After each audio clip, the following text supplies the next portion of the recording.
আসসালামু আলাইকুম গাইস, শুভ দুপুর। আমি আলু ভর্তা করব।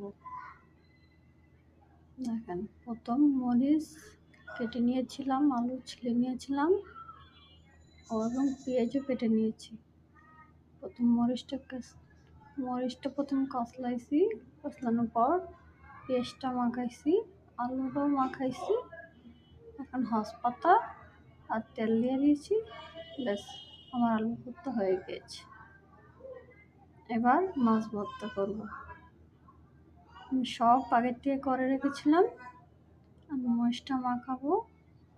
মাখানো শেষে পেঁয়াজটা মাখিয়ে নিলাম, একটু আদা কুচি দিয়ে দিলাম। সঙ্গে আদা কুচি দিলে গ্যারান্টিটা সুন্দর হয়।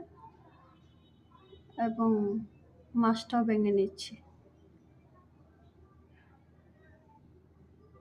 আপনারা অবশ্যই মাছ ভর্তা খেতে চাইলে একটু আদা কুচি সাথে দিয়ে দিবেন। আমি লগে পাতা দিয়ে দিয়েছি, একটু সরিষার তেল দিয়ে দেবো এখন।